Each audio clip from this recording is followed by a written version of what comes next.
It's time to talk with Jay Foss. Thanks so much for calling in. I really appreciate you. You're welcome. I appreciate you too, Jay Foss. The magic happens when you have the right person in the right place at the right time. If we're having fun, everyone else is going to have fun naturally. Keep it local radio. I'm obsessed with transformations on this show. And so I guess that in this case, you are that paradigm shift.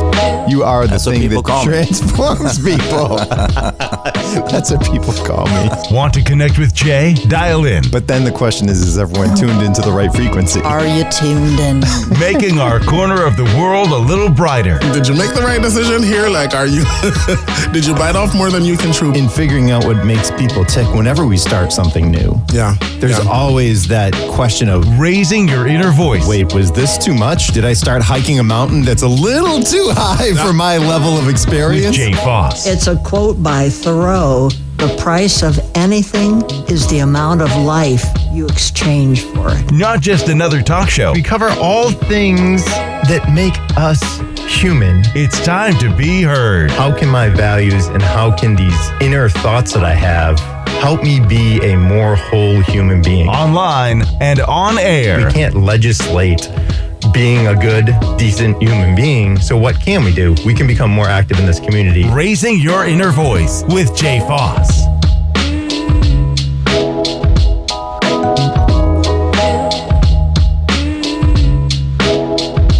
And hey, party people, thanks so much for tuning in. This is Raising Your Inner Voice, and it's not just the community that we can become more active in. It's actually your life. It's your life and my life that we can become more active in. Because, see, I have this strange view that we're all more interrelated and interconnected than what life may seem. And I happen to have an amazing guest with me tonight. You know that I love talking to different creators and people who are creatives. And my guest this evening is Mike Block. He's a pioneering multi-style cello player, composer, singer, and educator with a passion for cross-cultural collaborations. We're going to dig, I think, a lot into kind of this cross-cultural collaboration side of things. He's hailed as one of the bravest, most intriguing musicians on the American fusion scene by Gramophone. He was acclaimed by the New York Times for his vital, rich-hued solo playing, and a true artist, a sight to behold by Salt Lake City Desert News. Mike, thanks so much for being on Raising Your Inner Voice. And I want to jump right into the conversation. Why the cello for you? Where did this come from? Well, thanks for having me, Jay. It's great to be here. I grew up in a family of Western classical musicians. I have a father who's an orchestra conductor, a mother who used to be a French horn teacher. And so me and my siblings, we all started playing music. I don't think there's any way we could have escaped it. But after starting on like Suzuki violin, actually, I think it was one of my first acts of rebellion at age 9 to tell my parents, I don't want to play violin anymore. I want to play the cello. And so that was sort of like one of the first acts of sort of musical agency that I, attempted, was to not play the same instrument as both of my siblings, to choose the cello. And you did this successfully. Well, I haven't stopped playing cello. So, yeah, it kind of stuck with me, or I stuck with it. And, it's obviously the greatest instrument in the world. So I'm lucky that way. So incredible. Well, and you've actually improvised, and you are a standing cello player. How did that come about? Yeah, I mean, it's actually ironic. One of the reasons my 9-year-old brain wanted to play cello was because I could sit down when I practiced. But as I became a professional cellist, playing in different styles outside of my classical training, in so many bands, I was the only one on stage sitting down. And so it was like half necessity of like, oh, how can I be a part of this physical conversation on stage? And also just half like jealousy, wanting to not be the only one, a full head lower than everybody else. And I'm not the first cellist to stand with a strap, but I did end up becoming the first cellist to design a strap specifically for the cello, so that when I stood up, I could actually still play with my standard technique and still play as well as I wanted to. either sitting or standing. Okay, yeah. Well, and for any listeners who may have either seen you perform live or have seen any of your videos online, you happen to have a special cello that you perform with. That's true. Like apart from standing with the strap, for the past year, I've been playing on a 3D printed carbon fiber cello, which from the audience it looks black. It's got like a shine to it, and it's obviously not made of wood, which is what all cellos are supposed to be made out of. But I've been working with this company Forte 3D for the past year, and what's really exciting is we've got this technology and this software that is continually getting improved. And with 3D printing, we're making cellos that sound really great, but it's actually just a much more accessible, affordable price point. So I think it's actually kind of a game changer for young students or just anybody who's interested in accessing a high level cello, but not at the typical high level sort of wooden cello prices. Yeah. Well, and I think accessibility, that probably feeds into the educator side of yourself as far as trying to get younger minds interested in playing cello. Sure. As I said, both my parents, were educators, within classical music. And I think for me, so many of like the light bulb moments that like charted a new direction for my life, came as a student at a camp or in a lesson or just, these transformational educational experiences showed me sort of what a fuller world of music could be. So I've always, been teaching and trying to kind of like give other students and musicians those epiphanies and those experiences that I wish I had, when I was their age. So I have been teaching a long time and directing summer programs that are kind of aimed at these transformational experiences. And then yeah, when you're on the ground, meeting people who are still on their creative path, like, and then when I see this 3D printed instrument that can get somebody sounding better for a quarter of the price, it's like a no-brainer. It's like, oh, I know 10 people that should get that today. Like, it's just you see Right. where the needs are when you're kind of interacting with all the levels of musicians. Very cool. I want to pause you on the transformational aspect of music because I think music can be very transformational for a lot of people, whether or not they actually even play music. What is it that gravitates you towards the transformational side of music? That's a good question, Jay. Why, thank you.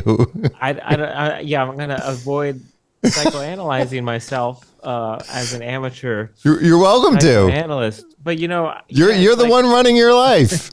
fair enough.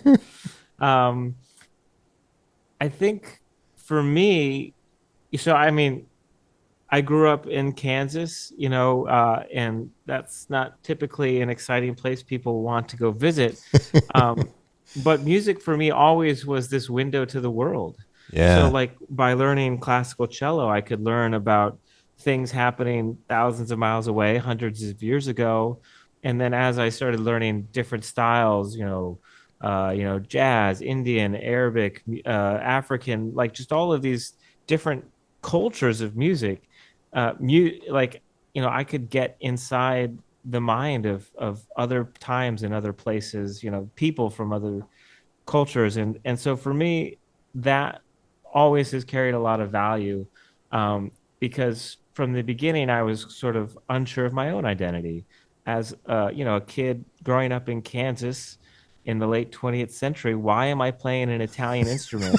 Why am I playing Germanic music from 200 years ago? Like, and yet it all seems so normal, honestly. It's like classical music is such a thing, but when I looked at it on paper, I didn't know how I ended up doing that so seriously. And I think for me, um, when I realized how arbitrary it was that I was playing classical cello, I realized that I could and should be playing anything, and I could get to know anything, even if it wasn't from where I was from. And so that idea of using music to learn more about myself, I think that's the transformation. Mm. Because it's like every time, it's like languages. If when you learn more languages, you're actually learning different ways of thinking, and you're learning different, like, you can actually phrase something in Italian in a way that you can't phrase it in English. And so musically, I feel like there are things I can say in certain styles and musical languages that I can't articulate in another language the same way.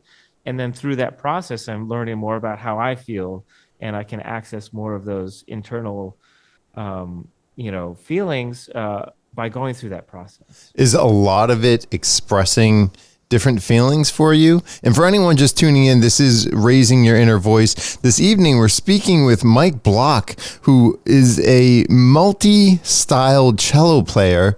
And we're talking all about kind of his creative process. So yeah, from that side of things, tell me more. Well, I think actually it's not just about the individual expression, but it's about like who can I communicate with. Yeah. And so that's for me the real motivation for learning different musical languages is I can connect with new artists and I can have something to say for other audiences, and sort of finding new things to say that maybe I had not expressed before, and feeling like that's a way that I can connect with another group of people is something that I find really meaningful. And as far as the word transformation, like I think what the feeling that I really love capturing for myself and then passing on through education is just that feeling of your comfort zone growing when you see something foreign become familiar in real time. Yeah. And so once you know what that feels like, and it's like truly that it's possible, well, then the whole world becomes something that you feel comfortable engaging with. And any musician, any person is someone that you can find a connection with if you just, take that time.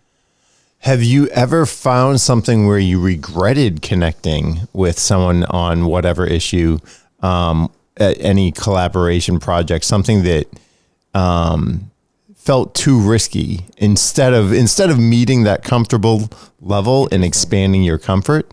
Have you ever felt like you were exposing yourself to too much risk? That's a good question. I don't think I ever felt the risk internally. Yeah. But I notice the risk when I'm aware that somebody or some portion of the audience is not ready or not looking for what I know is about to happen. Huh. Like, it's almost sort of like that awkward, like, like, forcing, your boss to watch a Disney, movie with your daughter, with like, it's for the daughter, and the boss, this isn't really for the boss, but they're going to have to sit through this. You're like, there's been multiple times when I know there's somebody in the audience that is not looking for what is happening. Yeah. They're going to have to sit through it anyway. Um, but like, yeah, there's, probably one of the riskier things I did was a fully improvised duo concert with an avant-garde phonograph artist, which, if you don't know what that is, I don't either. But it was a good friend of mine, actually, Barry Rothman, and he uses records and found sounds, and he improvises and he puts them through effects.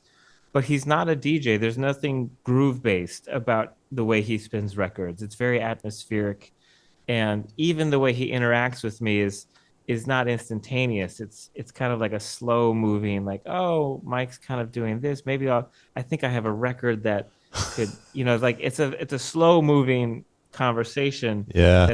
That's very avant-garde in nature. So here I am going through effects and interacting with him, and basically we just performed an hour and a half concert completely improvised. And there were some friends of mine that had just moved to Boston that came to see our show, and this was the first thing they had seen me play in like 10 years. And I was like, oh boy, this is an odd first impression, Right. because it was purposely like a risk and an exciting new experience for me. But yeah, obviously, when you're putting things on stage, people don't always know the context in which it's developed. So Right. For a lot of your collaborations, particularly the live collaborations, do you do a lot of rehearsing particularly with cross-cultural collaborations ahead of time, or is it more organic and spur of the moment? It's always a mix. I think one of the things I love about artists that don't come from Western classical background like I do is the embrace of spontaneity, and the idea that something can truly be over rehearsed, where you're actually not leaving room for things to be discovered on stage. And that's something I really distinctly learned from Sandeep Das, a tabla player from India. Sandeep and I have done a lot as a duo together. We've recorded an album and toured, and his tradition is built on spontaneity, and like there are ways that classical Indian musicians interact that it's supposed to be in the moment, spontaneous, and if it sounds planned, that's actually considered bad. That like makes it sound like, oh, you're not actually that good if you had to plan it out, and that's such an opposite mindset of my classical background. Yeah. And so I learned a lot about what it means to save something for the stage and to make sure the stage is a place for exploration, not a place for execution, of predetermined ideas. So I've learned a lot of how to embrace that mindset. And I personally, I like being prepared. And Yeah. I practice a lot, especially when I'm learning music from other cultures. There's a lot of preparation that I need to do to feel like I can come into my own with it sometimes. But that being said, on the stage, there's still got to be a reason that you're playing it again. There's still got to be something new to find. And so that's why I often gravitate towards genres that have improvisational space, so that things can be different every time. And then, of course, the musicians I'm working with, some are more inclined to rehearse than others. And some music needs rehearsal more than others. Some music is, more intricate, and other music is more about being sort of just in the moment. And so different kind of collaborations require different things, I think. Yeah. Well, and it sounds like you're very in tune with who you're working with. Well, that's really the heart of the cross-cultural collaboration, which is to basically come at it knowing that, like that whatever I think is supposed to happen is wrong. Like I don't know how to say that in a nice way, but it's sort of like to me the a successful cross-cultural collaboration is when everybody's equally uncomfortable. And Oh. so in order to make sure, like, because if I'm completely comfortable, then it's not really a cross-cultural collaboration. That's just me doing my thing. Yep. And so I guess I'm looking for the uncomfort, and I often can just find that when I let the other musician or musicians lead and see, well, what's their instinct going to take form, and so I can kind of fit into that. But it comes down to the repertoire, like planned in advance. I like, I don't like it to be one-sided, right? So I'm bringing some repertoire, the other artist is bringing repertoire, and so often it is so naturally is works best when whoever is bringing the repertoire is kind of leading the rehearsal process for that particular piece.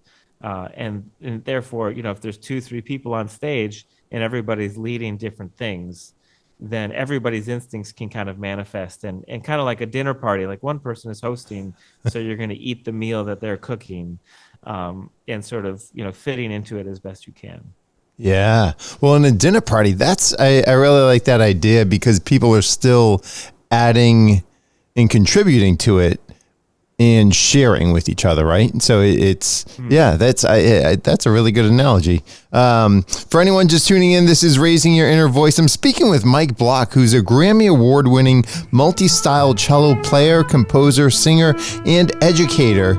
And we'll be back on Raising Your Inner Voice. If you want to send any feedback for the show, feel free to shoot me a voice message, 617-843-5393, and we'll make sure we get your comment on air. When you grow up, you will see machines that fly. But will they ever build a way to save ideas that die? Ooh.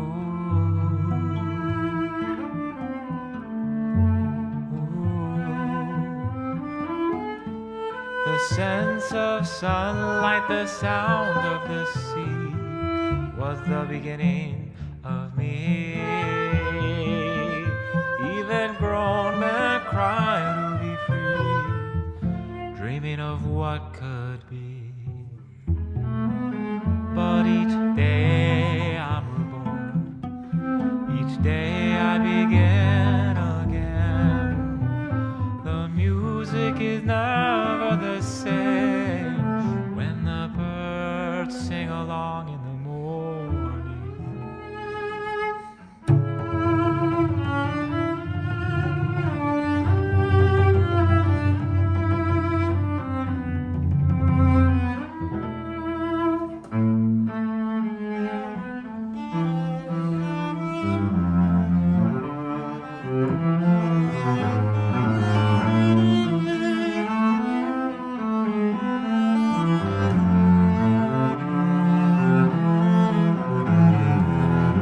One ought to think of one as a leaf on a tree.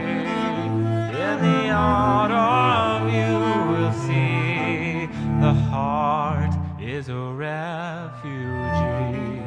But each day I'm reborn, each day I begin again.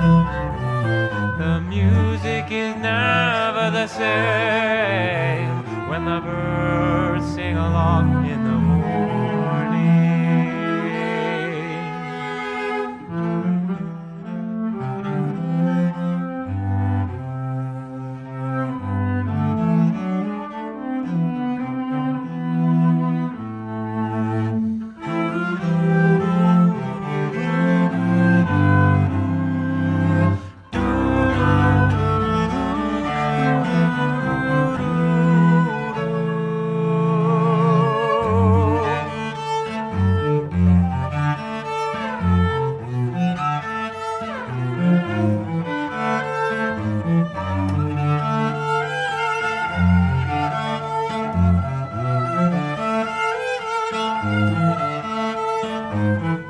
In the river that passes, in the current I see,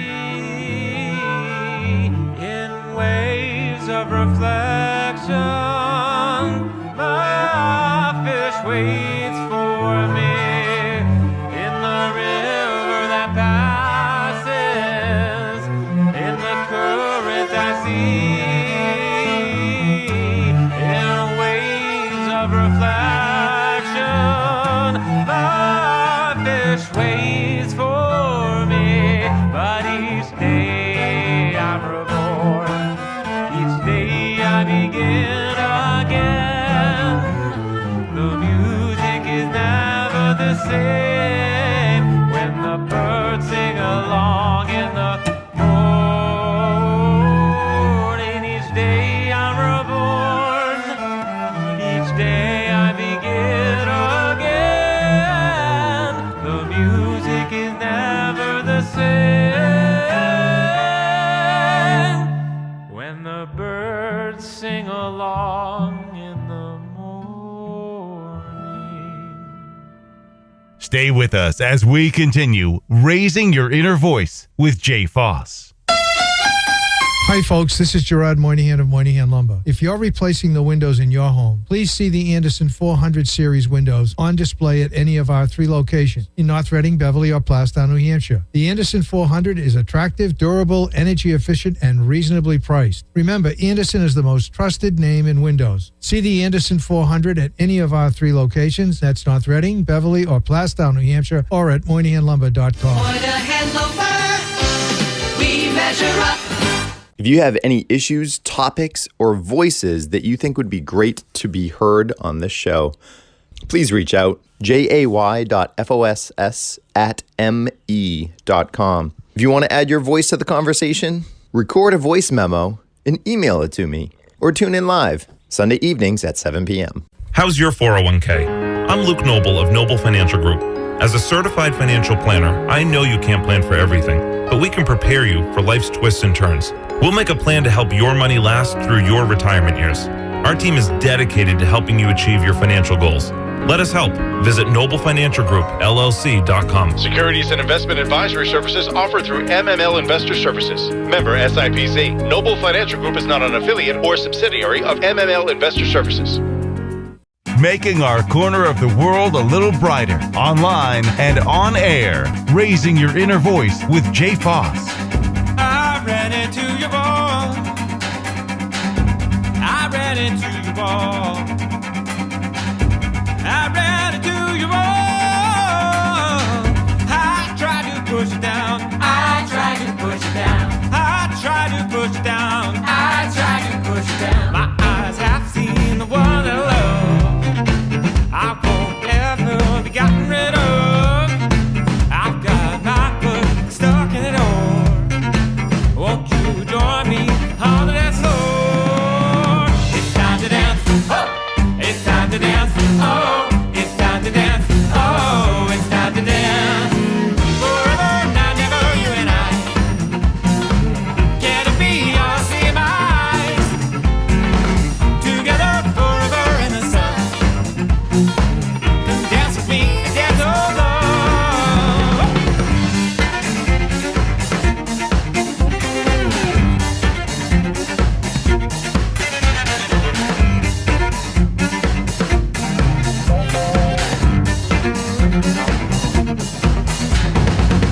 Your door was very small.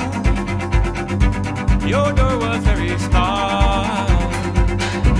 Your door was very small. I even tried to crawl. I even tried to crawl. I even tried to crawl. I even tried to crawl. My eyes have seen the world that I love. I won't ever be gotten rid of. I've got my foot stuck in the door. Won't you join me on the dance floor? It's time to dance. Oh, it's time to dance. Oh, it's time to dance. Oh, it's time to dance. Forever and never, you and I. Can it be all see my eyes? Together forever in the sun. Come dance with me, dance over.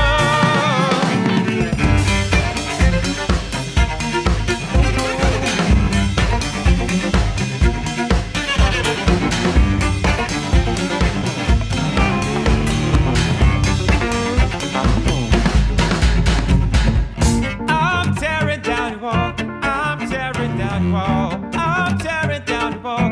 I'm tearing down your wall. I'm tearing down your wall. I'm tearing down your wall. I'm tearing down your wall. I'm tearing down. I ran into it, but can't. And we're back on Raising Your Inner Voice with me, Jay Foss, and my guest this evening, who's Mike Block, a Grammy Award-winning multi-style cello player, composer, singer, and educator. And he performs all over the Boston area. He performs all over the world, correct? Yeah, I mean, I live in Boston area, so New England is such a great region to get to play in. But as I like to say, people only pay me when I leave, so I have to keep moving on tour. Yeah. Well, and so currently you're actually in Florida at the moment.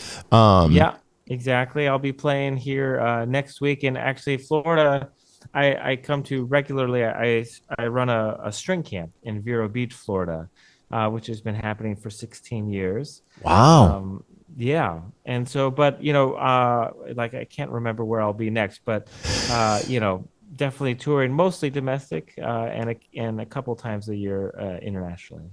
How do a lot of your international collaborations happen? It really, depends. A lot of opportunities I get come through other musicians. So like a lot of international tours I've done have been with Silk Road Ensemble. So founded by Yo-Yo Ma, now the artistic director is Rhiannon Giddens. But we would do, Asia tours and European tours. And so here I was just a part of this ensemble that Yo-Yo was leading. And so that was, an incredible opportunity. And now I direct Silk Road's Global Musician Workshop, which has a branch in Hangzhou, China, that happens in August. So that, all of that kind of organically happens. And I was very happy to go to South America for the first time last year, and it was because a cellist invited me to go to a festival and perform and teach. So, the music world, you know, just actually, if you're not serving audiences directly, oftentimes you can be connecting with musicians directly and kind of making those connections. Yeah, so cool. Well, and in making the connections, I mean, that lends itself to both the live aspect of collaborating, but also on the recorded side. What was it like working with Yo-Yo Ma? Well, as a cellist growing up, he was the pinnacle of role models, and for not just being a great musician cellist, but also of those cross-cultural collaborations. I grew up thinking that was normal because that's what I saw Yo-Yo doing. So that's kind of been a big influence on me for sure. But within like Silk Road Ensemble, he was always just such a generous leader where he really wanted to feature everybody else on the stage as much as he could. And so that it was a really special project where everybody was getting different opportunities to bring music to the ensemble and to have a platform. And Yo-Yo was always very kind of intentional about offering that platform to other musicians. So incredibly generous and incredibly inspirational. Yeah. Yeah, well, and it sounds like there's a reciprocal aspect of life, right? Like the give and take of if you're a beneficiary of other people's generosity or kindness, that makes that inspires you to want to go back and do the same thing. I mean, I've touched on this with various listeners. We do deep dives some weeks like this where we talk with guests, and then other weeks we just kind of go down rabbit holes. And yeah, I mean, that's so much of life involves that reciprocity. Mm-hmm. Well, yeah, and like the idea of generosity as a proactive, thing where it's not a transactional how do you say that word? Reciprocity. That's good. Reciprocity. That word made me cough. Yeah, sort of like where it's not like if you do this, I'll do this, but it's sort of like, just kind of seeing a need that you can offer, and I have to remind myself of how meaningful that is now that I'm being told that I'm getting older, and so I can see the next generation, right? I Yeah. can see that I'm not in the youngest generation of musicians anymore, and understanding the opportunities I got that were meaningful and seeing the opportunity that the next generation is ready for is really exciting. For anyone just tuning in, this is Raising Your Inner Voice with Jay Foss. And my guest this evening is a multi-style cello player, composer, singer, and educator. Mike, how did all of these different elements come together for you? Why aren't you just a typical classical cello player? I have been asking myself that for many years. I think that what typifies the experience of a classical student, at least for me, was this constant ability to learn new music. And when you're a young classical musician through college, you're constantly learning like the next major piece, the next concerto. Like, Bach wrote 6 cello suites for cellists to learn, and getting through all of them is like this momentous journey for a young musician. And so there's just always like this next great piece that you get to learn. And it was in college when I started realizing, oh man, I'm getting through all of these 6 Bach cello suites, and then there's only 5 Beethoven cello sonatas, and once I've learned them, those will be the pieces that I teach then for the next 40 years. And even chamber music, I was playing so many great pieces, and at a certain point you run out of, the most famous standard pieces. And obviously that took me into contemporary music and the sort of the infinite well of contemporary music, contemporary composers.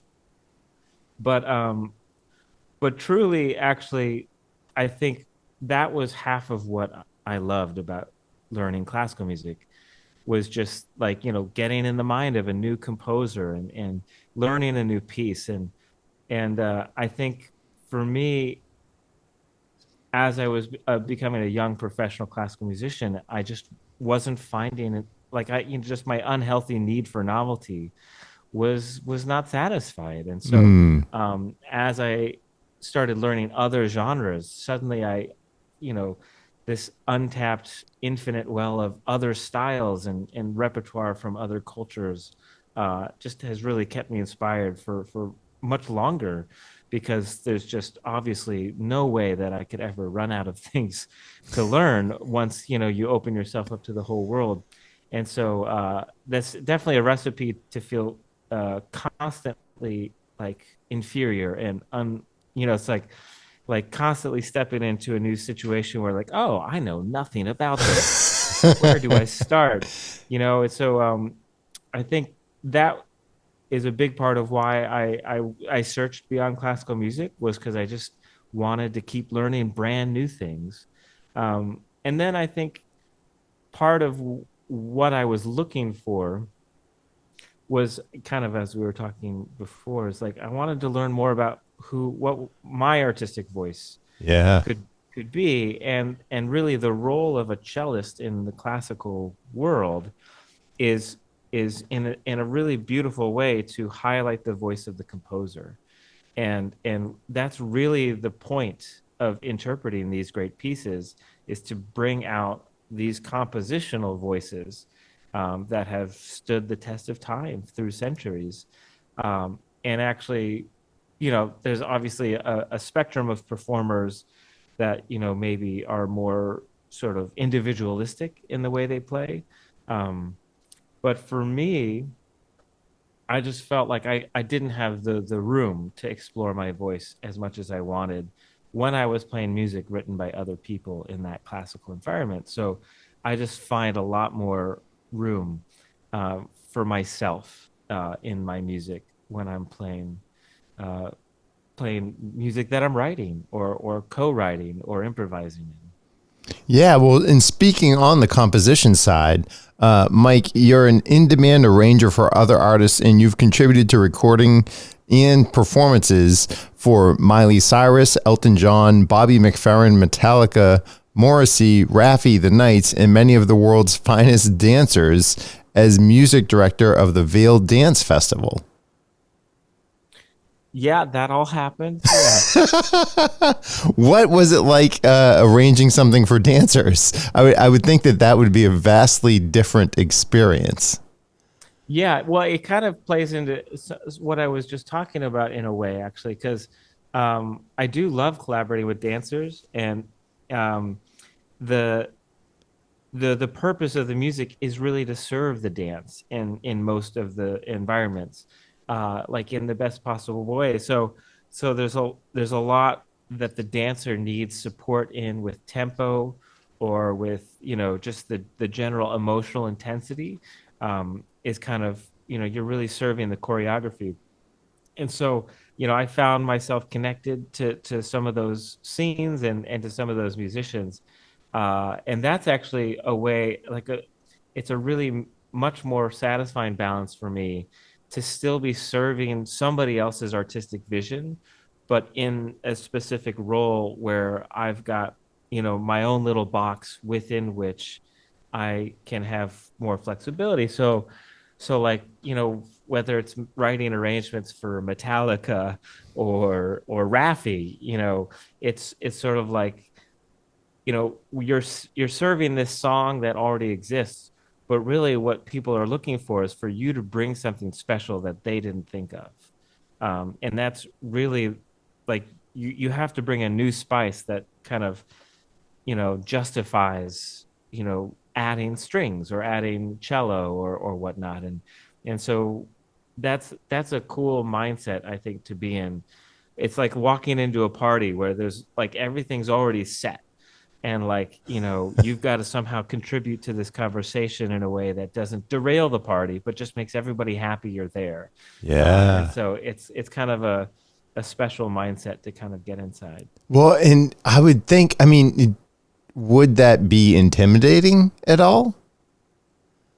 I mean, depending on the collaborator, sometimes collaborators have a more specific need or vision for what they're looking for from you. And then other times collaborators are just really excited about anything that you're offering. So, intimidating isn't the word that I would think of. But it goes kind of connected to what we were talking before, where it's like, you really got to fit into an existing conversation, and kind of read the room, in that sense. Yeah. Oh, it makes total sense. Well, and finding, I mean, because as we're all figuring out our lives, right? So I would take what you're saying and metaphorically apply that to myself, in that I'm not a celloist. I don't have that role to play, but I am trying to figure out, so what's my place in whatever setting that I'm in where can I add something, and where should I read the room and kind of pull back and let other people shine brighter? Mm-hmm. Yeah. I think I mean, even conversationally, I mean, because we're doing this interview, it doesn't manifest. But I realized a number of years ago that I was always the least interested in what I had to say. Yeah. Like, if I just keep going to conversations and parties and saying my 2 cents every single night, like, that's just so boring. I have to hear myself say the same thing over and over. Right. So musically speaking as well, it's like just finding a way to let other people do the talking in a way is just a lot more interesting. Yeah. And for me, often, where, as long as it's still a conversation and I have room to respond, I'm much more interested in responding to somebody else's idea than having to constantly say my ideas. Because as I said before as well, I'm usually wrong about everything. So it's best if I just wait and realize it before I say anything. Well, but that's a humbling stance that you're taking. But it's rooted in true experience. Oh my goodness, this is such a good conversation. Dear listener, we are going to take another break so that way you can hear more of Mike Block's music right here on Raising Your Inner Voice.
Want to connect with Jay? Dial in as we continue raising your inner voice.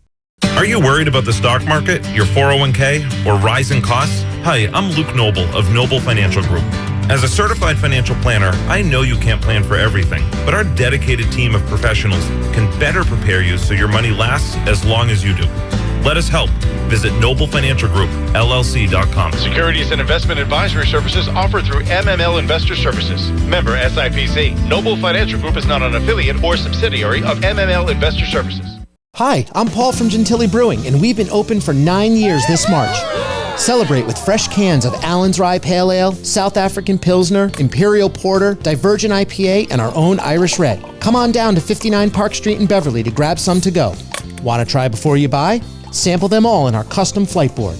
Our tap room is more than just beer. We have many events planned, including live music, food pop-ups, yoga, and even a book signing. For details, visit GentillyBrewing.com. That's GENTILE Brewing.com. What does living a better life mean? And what's your process in figuring that out? If you want to join in the conversation live, tune in Sunday evenings at 7 p.m. Eastern. If you want to gather your thoughts first, record a voice memo and email it to jay.foss@me.com, because I would love to have your voice in this conversation. If you think someone else might need a conversation like this one, then let them know to get involved. Hi, folks. This is Gerard Moynihan of Moynihan Lumber. Professional builders choose Anderson Windows because they are the #1 trusted and recommended window and door brand in the United States. Anderson Windows and patio doors offer beautiful natural wood interiors, low maintenance exteriors, and outstanding energy efficiency. See the complete line of Anderson Windows on display at Moynihan Lumber in Beverly, North Reading, and Plastown, New Hampshire, or visit us at MoynihanLumber.com. Moynihan Lumber, we measure up. Not just another talk show. It's time to be heard. Online and on air. Raising your inner voice with Jay Foss.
and this is Raising Your Inner Voice, and we're back. My guest this evening is Mike Block, and I love taking these Sunday evenings to it's no longer the weekend.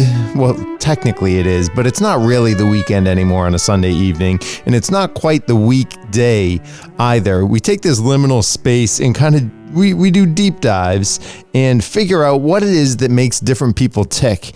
And Mike Block, he's a Grammy Award-winning multi-style cello player, composer, singer, and educator with a passion for cross-cultural collaborations. Mike, what was the first cross-cultural collaboration that got you hooked on doing this? Truly, chronologically, the first one was probably me collaborating with some high school friends who had a punk band. Oh, really? I was probably just like 16 or so, and there were some really nice kids at school who had a punk band, and they had somehow written a song based on the same bass line as Pachelbel's Canon, Okay. which is like a famous classical piece where the cello plays these bass lines. And they thought enough to ask me to play cello on this punk song of theirs. And so I got to make up my own parts, and it was just the first time, anybody had asked me to do that kind of creative thing, and obviously outside of classical music.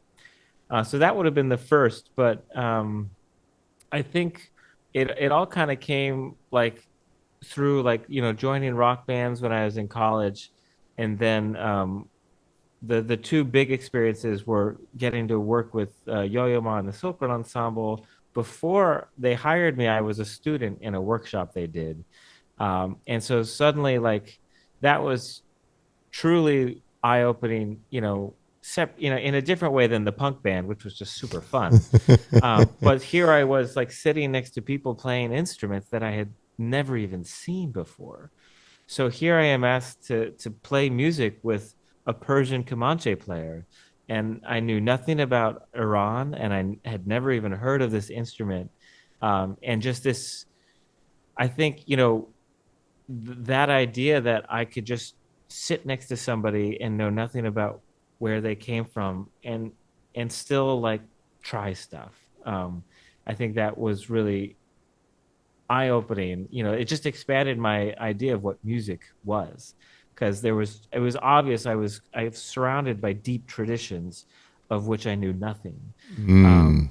And so ever since those early days with Silk Road, I've really tried to dive deeper into those traditions and learn more about these things that I've seen and know people that are playing different things. But I think it's that combination of whether it's a punk band or a Chinese pipa player, it's music got me in the door to interact with people that maybe I wouldn't be getting to hang out with otherwise. And so that, yeah, I mean, even the 16-year-old Mike Block was excited to hang out with the punk band. And it was playing the cello that got me in that door, right? So I think that's always been a big part of it for me, is it's actually the music is a way to connect with people. Yeah, absolutely. Well, and I mean, it's not just the people on stage that you're performing with, connecting with. It's also the audience themselves that you're connecting with. Yeah. And that took me a while to realize. Actually, in my younger days, different styles of music were exciting because they sounded different. Yep. And it wasn't until I really got really deep into the bluegrass scene. And I was playing in a group led by the great fiddler Daryl Anger. I was in his Republic of Strings for a number of years, and I was touring with Mark O'Connor, this great fiddler. I was in his Appalachia Waltz Trio for a couple of years. And what was so great about, as a string player, getting to go to these string festivals, these bluegrass festivals, is it really showed me that, bluegrass is not just a cool set of repertoire. It's not just a different sound you can get on the violin. It's a whole community. And so every style of music is not just a set of music, and it's not just a new type of sound. Every style is connected to a community of people, and that is represented by the audience. And that's actually who we're there to serve. And so connecting with other artists on stage is the first step. but then feeling like you have something to share with a whole community of people who love bluegrass, or a whole community of people who love Arabic music, to come into that community and have something to offer is the next step. And that's really the eye-opening, thing for me was suddenly I was a part of a new community that included the audience, because those are all the people that make the music world go round, is the community of audience members. Yeah. Do you think most musicians view playing music as a service, like you described it? I mean, a lot do. Yeah. Sure. And that mindset is likely something that I would have been firmly kind of implanted by Yo-Yo Ma, because I know that's how he thinks, which is sort of like, I think he even says this sentence where like the performer is the least important person in the room. And this idea that like you're actually, as the performer, you're not the focus of attention, you have the responsibility of everybody's attention. And so therefore you have to have something worth holding that attention, right, in order to share. Like, so you have to really believe in what you're sharing to feel like you can earn that attention. Yeah. Well, in mentioning sharing, it goes back to that whole dinner party example, right? Of it's you're sharing with other people that are bringing their sensibilities to the party. It's a party. Life is a party. Yeah. Ideally, it could be. Yeah. Well, I mean, that's like, oftentimes if you're watching the Grammys or you're thinking about pop stars, like it's like the audience is the one that often feels lucky to be there. Right. And I think for any musician who's not making $1 million per show, it's actually the artist. I mean, especially, post-pandemic is a whole nother conversation. But to feel grateful for the opportunity to be able to share and connect with the audience is huge. Yeah. Absolutely. Dear listener, as we're wrapping up the show this evening, we turn it over to you in the way in which you are leading your life and figuring out all that you have to figure out, all that you can contribute and be grateful for. But at the same time, how you are contributing to life itself and to those that you collaborate with in the communities that you serve. Mike, thanks so much for being here. And dear listener, please be kind and gentle with yourself and share that same grace with others. If you're enjoying this podcast, please help spread the word about raising your inner voice. Join the conversation live. Email jay.foss@me.com to suggest ideas to explore. Also share this podcast with your friends. Let those who need conversations like this have a chance to check it out. Then let them know to get involved.